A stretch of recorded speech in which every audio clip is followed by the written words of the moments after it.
Wolfsburg. The production lines went dead, not from a power cut, but from Beijing's revenge. Overnight, China blocked chip exports from Nexperia, the same company the Dutch government seized just weeks ago. Within hours, Volkswagen halted assembly of its most iconic cars, Golf and Tiguan, and traders called it Europe's first industrial blackout of the year. What began as a Dutch security move just triggered China's economic strike, and Europe's automakers are now the collateral damage. Volkswagen stated the pauses were long planned to balance logistics and seasonal downtime, yet its tone carried a subtle hedge. The automaker admitted it could not rule out short-term production effects while monitoring the semiconductor confrontation between the Netherlands and Beijing. Traders and policy experts immediately began connecting dots. One of Europe's core manufacturing assets was caught in a geopolitical feedback loop between two powers, neither headquartered in Germany. China's Ministry of Commerce confirmed restrictions on Nexperia exports shortly after The Hague's intervention under the Rarely Used Goods Availability Act, a Cold War-era statute invoked to take control of the Chinese-owned firm. The Dutch government cited risks to national and European economic security and serious governance shortcomings, language that Beijing interpreted as both protectionist and provocative. Bloomberg described the law's activation as extraordinary, and Reuters characterized it as a direct test of Europe's ability to manage foreign investment under pressure from Washington and Brussels. Beijing's response was immediate. Shipments from Nexperia's Chinese facilities were halted, trapping components mid-route to customers across Europe and Asia. Those parts, small transistors, diodes, and power management chips, rarely make headlines, yet they power millions of electronic control units in modern vehicles. For an automaker, losing even one such input can halt an entire line. The Dutch move was intended to secure chip access inside Europe, but it triggered the opposite, an abrupt contraction of available supply. Germany's influential automotive association, the VDA, issued a warning within days. It stated that the ongoing dispute could cause significant production restrictions if it persisted, emphasizing that Europe's car industry could not absorb another semiconductor shock so soon after the shortages that followed the pandemic. Its statement underscored the fragility of an industrial model built on global interdependence. Volkswagen, Mercedes, and BMW rely on thousands of suppliers. Most do not track the national ownership of each upstream component manufacturer until a crisis exposes it. Bosch, one of Europe's largest Tier 1 suppliers, quietly began contingency planning. According to Reuters, it prepared a furlough framework for its Salzgitter operations in case the Nexperia restrictions widened. Such programs allow firms to preserve skilled labor while managing interruptions, signaling that management teams saw at least a moderate probability of disruption. The Dutch government defended its decision, stating that its intent was to secure technological capacity critical to European supply. But the economic logic inverted as soon as China blocked outbound flows. What was framed domestically as risk mitigation became, in effect, a supply shock engineered by its target. European manufacturers were left recalculating lead times, contract penalties, and labor hour impacts. Volkswagen's communications team tried to calm the narrative. The company stressed that Nexperia was not a direct supplier and that components reached its factories only through Tier 1 vendors. Yet it also confirmed that it had opened close coordination with all relevant stakeholders to evaluate potential risks.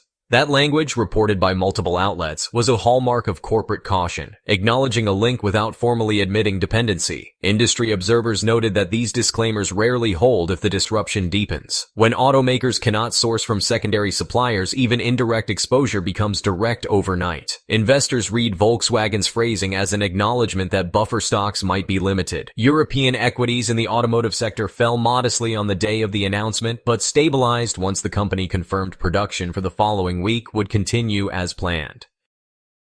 Behind the public statements, labor concerns were rising. German newspaper reports indicated that Volkswagen had initiated discussions with worker councils and authorities about a possible reduced hours program, a measure the industry uses during cyclical downturns or material shortages. Such programs do not necessarily mean layoffs, but they reveal management's intent to preempt sudden stoppages. For policymakers, the Nexperia seizure was a test case in balancing national security with industrial continuity. Bloomberg analysts wrote that invoking the Goods Availability Act had no precedent in recent EU history and risked sending a chilling signal to foreign investors.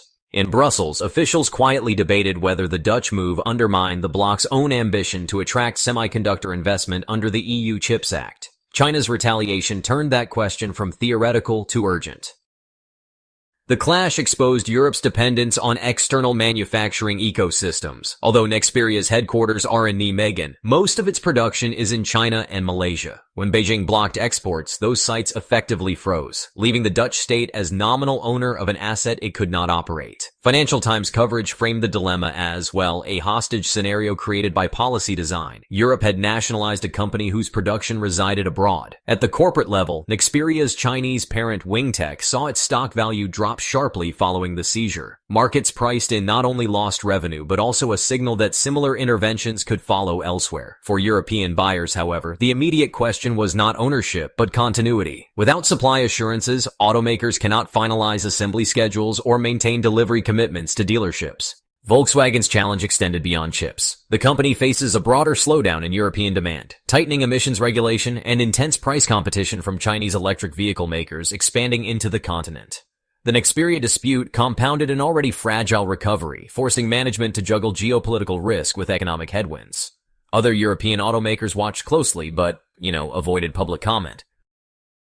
Industry sources told Reuters that procurement teams were reviewing chip exposure at all major suppliers, tracing any part numbers linked to Nexperia. Such exercises consume time and resources, but they are essential when even a low-cost transistor can halt a €40,000 vehicle. Diplomatic efforts offered little progress. Dutch and Chinese officials held talks aimed at restoring limited export permissions for existing contracts, yet neither side publicly signaled compromise. For Beijing, yielding would weaken its leverage for The Hague. Reversing a security-based decision could invite domestic criticism. As one EU trade diplomat told the Financial Times, both sides are trapped by their own reasoning. The industrial consequences were tangible. Suppliers that depend on Nexperia components began extending lead times or suspending new orders, according to multiple Reuters sources. Some Tier 1s in Germany and France shifted to alternate vendors in Taiwan and the United States, but many noted that such substitutions require new certification cycles. Each component in an automobile's control system is validated through rigorous testing. Changing suppliers can trigger months of regulatory reapproval. Volkswagen's next operational window appeared stable only through its existing inventory. Analysts estimated that large manufacturers typically maintain chip stocks sufficient for several weeks of production, but not months. If the export freeze persisted, even well-buffered plants could face cascading stoppages. The optics of Europe's industrial vulnerability were politically uncomfortable. European leaders have spent years promoting strategic autonomy and industrial resilience. Yet, the Nexperia affair revealed how a single, mid-tier semiconductor supplier could disrupt the entire ecosystem. The episode also reopened debate about whether U.S. influence shaped The Hague's decision. While officials denied direct American involvement, policy analysts at Bloomberg Intelligence observed that Washington has long pressed allies to limit Chinese control over advanced manufacturing assets.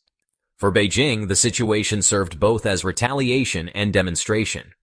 By targeting a non-advanced but indispensable segment of the supply chain, China showed that it could inflict material damage without touching the high-end chip market dominated by United States and Taiwanese firms. The message to European capitals was subtle but, unmistakable. Technology interdependence cuts both ways. Volkswagen's plant managers continued balancing production lines while headquarters monitored component arrivals. Reuters cited company sources describing constant communication with suppliers and contingency mapping across production units. Such internal coordination mirrors the emergency procedures used during the 2021 global chip crisis, when automakers rotated scarce parts between models to maintain partial output. Meanwhile, the broader manufacturing landscape signaled tension.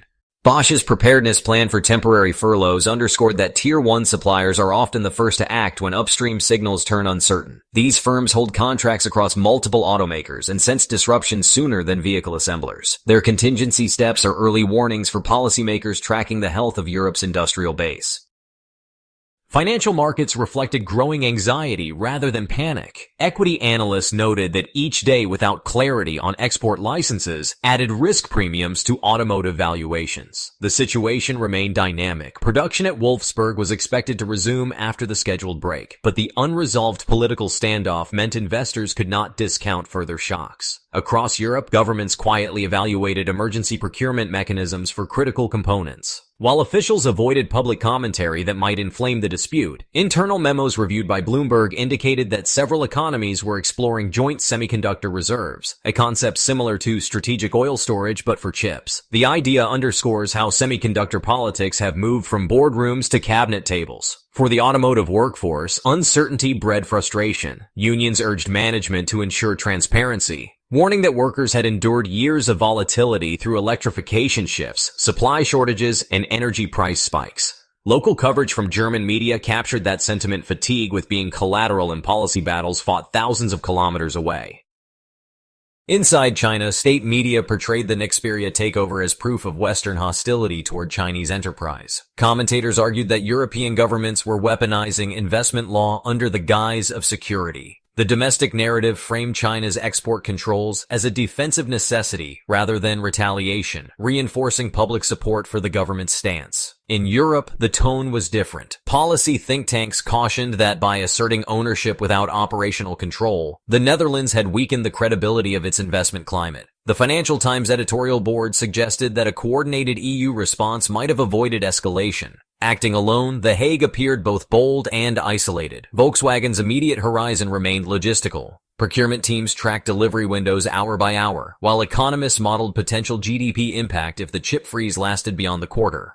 Analysts at Bloomberg Economics projected that a sustained disruption could shave tenths of a percentage point off industrial output across the Eurozone, a small but symbolically powerful figure in a stagnating economy. Behind the numbers lies a larger narrative, the re-emergence of economic statecraft as a dominant force in trade. What began as a local corporate governance dispute morphed into a demonstration of global interdependence. Each actor, China, the Netherlands, and the EU, sought to protect sovereignty yet inadvertently exposed vulnerability. Volkswagen's leadership continued to emphasize operational stability. Publicly, the company reiterated that production was proceeding according to plan and that the temporary pauses were unrelated to shortages. Privately, sources described tight visibility into supplier pipelines, reflecting a cautious realism common in complex manufacturing networks. By week's end, no breakthrough had emerged between Beijing and The Hague. Export restrictions stayed in place, ownership remained contested, and Europe's automakers braced for possible escalation. Markets held steady only because investors assumed political logic would eventually yield compromise. Factories, however, run on parts, not assumptions. The next shipment of Nexperia components, or its absence, will determine whether Europe's industrial heart keeps beating or stalls again in silence. We're glad you're enjoying this video. Please like and subscribe. Check out another video that is now on your screen.